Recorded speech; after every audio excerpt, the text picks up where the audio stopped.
ಸರಿ, ನಿನಗಿವಾಗ ಟ್ಯಾಬ್ಲೆಟ್ ತಾನೇ ಬೇಕು, ತಗೋ ಅಂತ ಹೇಳ್ತಾ ಅವನ ಜೇಬಿಂದ ಒಂದು ಮಾತ್ರೆ ತೆಗೆದು ಸುಗಂಧಿ ಕಡೆ ಎಸ್ದ. ಸುಗಂಧಿ ಅದನ್ನು ಇಮಿಡಿಯೇಟಾಗಿ ಕ್ಯಾಚ್ ಮಾಡಿಕೊಂಡು ತಿರುಗಿಸಿ ಮುರುಗಿಸಿ ನೋಡಿ ಯಾವುದೇ ಹೆಸಿಟೇಷನ್ ಇಲ್ಲದೆ ಥಟ್ ಅಂತ ಟ್ಯಾಬ್ಲೆಟ್ನ ನುಂಗೇ ಬಿಟ್ಲು. ಓಕೆ, ನಿನಗೆ ಬೇಕಾಗಿರೋದು ಸಿಕ್ತಲ್ಲ, ಐ ಲೀವ್ ನೌ ಅಂತ ಹೇಳ್ದ. ಸುಗಂಧಿ ಅವನ ಪ್ರಶ್ನೆಗೆ ಉತ್ತರ ಕೊಡಲಿಲ್ಲ. ಬದಲಿಗೆ ಅವಳು ಸೋಫಾಗೆ ಇನ್ನಷ್ಟು ಹೊರಕೊಂಡು ಒಯ್ಯಾರವಾಗಿ ಕೂತ್ಕೋತಾ ಅಮೋಘಂಗೂ ಕೂತ್ಕೊಳ್ಳೋದಕ್ಕೆ ಇಂಡಿಕೇಶನ್ ಮಾಡಿದ್ದು. ಅಮೋಘ್ಗೆ ಅವಳ ಬಿಹೇವಿಯರ್ ಅರ್ಥನೇ ಆಗಲಿಲ್ಲ. ಅವನು ಮತ್ತೆ ಸೋಫಾ ಮೇಲೆ ಕೂತ್ಕೋತಾ, ನನ್ನಿಂದ ಇನ್ನೇನಾಗಬೇಕು, ಸಿಕ್ತಲ್ಲ ನಿಂಗೆ ಟ್ಯಾಬ್ಲೆಟು, ಬಿಡು ಹೋಗ್ತೀನಿ ಅಂತ ಕೇಳ್ದ.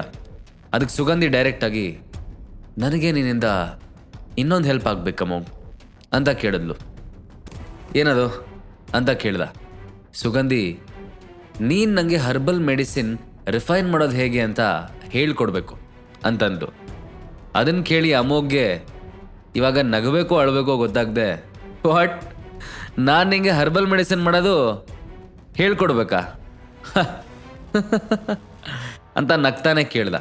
ಸುಗಂಧಿ ತಲೆ ಆಡಿಸ್ತಾ, ಅದ್ರಲ್ಲಿ ನಗದೇನಿದೆ, ಎಸ್ ಅಮೋಘ್, ನೀನು ಹೇಳ್ಕೊಡ್ಬೇಕು ಅಂತ ಹೇಳಿದ್ದು.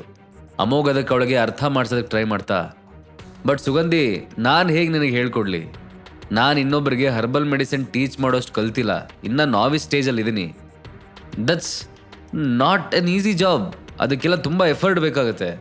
Please let's leave it here only ಅಂತ ಕಾಮಾಗಿ ಹೇಳ್ದ. ಆದರೆ ಸುಗಂಧಿ ಅವನ ಮಾತನ್ನ ಕೇಳೋದಕ್ಕೆ ರೆಡಿ ಇರಲಿಲ್ಲ.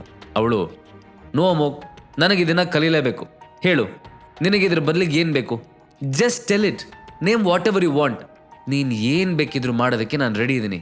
ಆ್ಯಂಡ್ ನಾನು ಎಫರ್ಟ್ ಹಾಕಲ್ಲ ಅನ್ಕೋಬೇಡ, ನೀನು ಅನ್ಕೊಂಡಿರೋದಕ್ಕಿಂತ ಜಾಸ್ತಿ ಹಾರ್ಡ್ ವರ್ಕಿಂಗ್ ಪರ್ಸನ್ ನಾನು.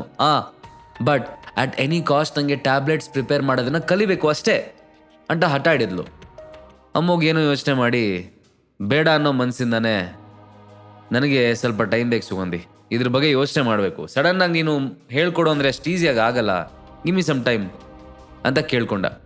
ಸುಗಂಧಿ ಅದನ್ನು ಕೇಳಿ ಎಕ್ಸೈಟ್ ಆಗಿ, okay okay take your own time, ಆದರೆ ಡಿಸಿಷನ್ ಎಸ್ ಆಗಿರಲಿ ಅಷ್ಟೇ ಅಂತನ್ಲು.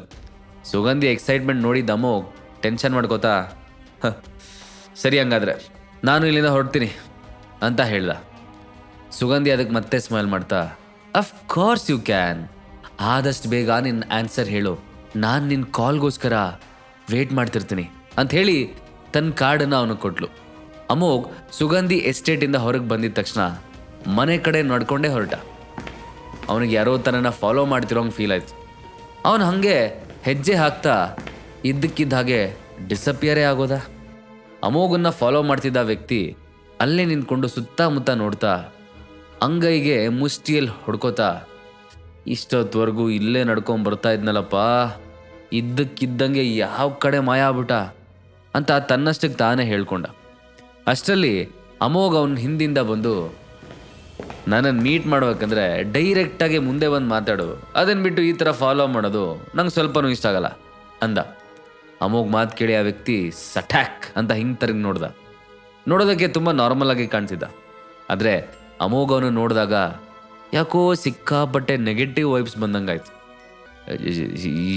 ಯಾರು ನೀನು ಅಂತ ಕೇಳ್ದ. ನೈಟ್ ಕಿಂಗ್ ವಾಪಸ್ ಹೋಗ್ಬೇಕಾದ್ರೆ ಅಮೋಘಂಗೆ ಇದ್ರ ಬಗ್ಗೆ ಸೂಚನೆ ಕೊಟ್ಟಿದ್ದ. ಅಮೋಘಲ್ಲಿ ಇವಾಗ ಸಿಕ್ಕಾಪಟ್ಟೆ ಪವರ್ ಇರೋದ್ರಿಂದ ಶತ್ರುಗಳು ಹಂಗೆ ಜಾಸ್ತಿ ಆಗ್ತಾರೆ, ಅದಕ್ಕೆ ಅವನು ಯಾವಾಗಲೂ ಕೇರ್ಫುಲ್ಲಾಗಿ ಎಚ್ಚೆತ್ಕೊಂಡಿರ್ಬೇಕು ಅಂತ ಅಲರ್ಟ್ ಮಾಡಿದ್ದ. ಆ ವ್ಯಕ್ತಿ ಅಮೋಘನ್ ಕೋಲ್ಡಾಗಿ ನೋಡ್ತಾ, ನೀನು ನನ್ನ ಜೊತೆ ಇವಾಗಲೇ ಬರಬೇಕು, ಒಂದು ಇಂಪಾರ್ಟೆಂಟ್ ವಿಷಯ ಮಾತಾಡೋದಿದೆ ಅಂದ. ಅವನ ಫೇಸಲ್ಲಿ ಯಾವುದೇ ಥರದ ಎಕ್ಸ್ಪ್ರೆಷನ್ ಇರಲಿಲ್ಲ. ಅಮೋಘ್ ಅವನನ್ನು ಕೆಳಗಿಂದ ಮೇಲೆ ಸ್ಕ್ಯಾನ್ ಮಾಡ್ತಾ, ಓಹ್ ರಿಯಲಿ, ಓಕೆ, ಬಟ್ ಇವಾಗ ಆಲ್ರೆಡಿ ತುಂಬ ಲೇಟ್ ಆಗಿದೆ, ಇನ್ನೊಂದು ದಿನ ಯಾಕೆ ಮೀಟ್ ಆಗಬಾರ್ದು ಅಂತ ಕೇಳ್ತಾ ಸಣ್ಣದಾಗಿ ನಗ್ದ. ಅದಕ್ಕೆ ಆ ವ್ಯಕ್ತಿ, ಅದನ್ನು ಡಿಸೈಡ್ ಮಾಡಬೇಕಾಗಿರೋದು ನೀನಲ್ಲ ಅಂತ ಹೇಳ್ತಾ ಅಮೋಘನ ಕಡೆ ಹೆಜ್ಜೆ ಆಗ್ತಾ ಬಂದ. ಅಮೋಘ್ಗೆ ಅವನು ತನ್ನ ಮೇಲೆ ಅಟ್ಯಾಕ್ ಮಾಡೋದಕ್ಕೆ ಬರ್ತಿದ್ದಾನೆ ಅಂತ ಅರ್ಥ ಆಯಿತು. ಅವನು ಕೂಡ ಇವಾಗ ಅಟ್ಯಾಕಿಂಗ್ ಪೊಸಿಷನಲ್ಲಿ ನಿಂತ್ಕೊಂಡ. ಆ ವ್ಯಕ್ತಿ ಫಾಸ್ಟಾಗಿ ಬಂದು ಅಮೋಘನ ಕುತ್ತಿಗೆ ಹಿಚಕಬೇಕು ಅಂತ ಮುಂದೆ ಬಂದ. ಅಮೋಘ್ ಕೈನ ಬಿಡಿಸ್ಕೊಳ್ಳೋದಕ್ಕೆ ಟ್ರೈ ಮಾಡ್ತಿರ್ಬೇಕಾದ್ರೆ ಅವನ ಕುತ್ತಿಗೆಗೆ ಏನೋ ಚುಚ್ದಂಗಾಯ್ತು. ನೆಕ್ಸ್ಟ್ ಮೂಮೆಂಟಲ್ಲೇ ಅಮೋಘ್ ಕಣ್ಣು ಮುಚ್ಚಿ ನೆಲದ ಮೇಲೆ ಬಿದ್ದ. ಆ ಮಿಸ್ಟೀರಿಯಸ್ ವ್ಯಕ್ತಿ ಅವನ ಮುಖಾನ ಅಮೋಘ್ ಮುಖದ ಹತ್ರ ತೊಗೊಂಬಂದು, ನೀನೆಷ್ಟು ಸ್ಟ್ರಾಂಗ್ ಆದರೆ ಏನು ಪ್ರಯೋಜನ, ನಿನಗಿನ್ನೂ ಫೈಟಿಂಗ್ ಎಕ್ಸ್ಪೀರಿಯನ್ಸೇ ಇಲ್ಲ ಅಂತ ನಗದಕ್ಕೆ ಶುರು ಮಾಡ್ದ. ನಂತರ ಅವನು ಅಮೋಘನ್ ಎತ್ತಿ ಕಾರೊಳಗೆ ಹಾಕ್ಕೊಂಡು ಹೋದ. ನಾನಿವಾಗ ಎಲ್ಲಿದ್ದೀನಿ, ವೇರ್ ಮೈ ಗಾಡ್ ಅಂತ ಅಮೋಘ್ ತನ್ನಷ್ಟಕ್ಕೆ ಮಾತಾಡ್ಕೋತಾ ಸುತ್ತಲೂ ನೋಡೋದಕ್ಕೆ ಸ್ಟಾರ್ಟ್ ಮಾಡ್ದ. ಅದೇ ಟೈಮಿಗೆ ಸರಿಯಾಗಿ ಅಮೋಘನ್ ಕಿಡ್ನ್ಯಾಪ್ ಮಾಡಿದ ವ್ಯಕ್ತಿ ಸ್ಟೋರ್ ರೂಮ್ ಒಳಗೆ ಬಂದ. ಅವನು ಅಮೋಘನ್ ನೋಡ್ತಾ, ಓಹ್ ನಿಂಗೆ ಇಷ್ಟು ಬೇಗ ಎಚ್ಚರಾಗೋಯ್ತಾ? ಪ್ರಜ್ಞೆ ತಪ್ಪಿದ್ದು ನೋಡಿದ್ರೆ ಇನ್ನೂ ಅರ್ಧ ದಿನ ಆದರೂ ಮಲಗಿರ್ತೀಯಾ ಅಂತ ಅಂದ್ಕೊಂಡಿದ್ದೆ, ಪರವಾಗಿಲ್ಲ ಕಣ ಅಂತಂದ. ಅಮೋಘ್ ಅದಕ್ಕೆ ಏನೂ ಮಾತಾಡಲಿಲ್ಲ. ಅದನ್ನು ನೋಡಿ ಕಿಡ್ನ್ಯಾಪರ್, ಇರಲಿ ಬಿಡು, ಇವಾಗ ನಿಂಗೆ ಎಚ್ಚರ ಆಗಿದ್ದು ಒಳ್ಳೇದೇ ಆಯಿತು. ನನ್ನ ಹೆಂಡ್ತಿ ನನ್ನನ್ನು ನೋಡಬೇಕು ಅಂತ ಆವಾಗಿಂದ ಕಾಯ್ದಿದ್ದಾಳೆ, ಕಮಾನ್ ಮೂವ್ ಅಂತ ಹೇಳ್ತಾ ಅಮೋಘಂಗೆ ಕಟ್ಟಿದ್ದ ಹಗ್ಗನ ಬಿಚ್ಚಿದ.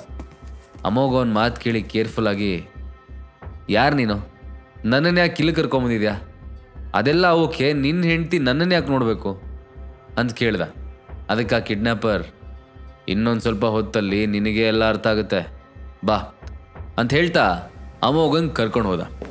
ಆ ಕಿಡ್ನ್ಯಾಪರ್ ಅಮೋಘನ್ ಕರ್ಕೊಂಡು ಎದುರಿಗಿದ್ದ ಇನ್ನೊಂದು ಎತ್ತರವಾದ ಮನೆಗೆ ಕರ್ಕೊಂಡು ಹೋದ.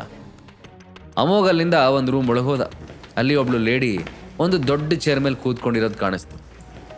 ಅಮೋಘ್ ಅವಳನ್ನು ನೋಡ್ತಾ, ಗುಡ್ ಆಫ್ಟರ್ನೂನ್ ಮ್ಯಾಮ್, ಸಾರಿ ಡೈರೆಕ್ಟರ್ ಅಂತ ಆ್ಯಂಕ್ಷಿಯಸ್ ಆಗಿ ಹೇಳ್ದ.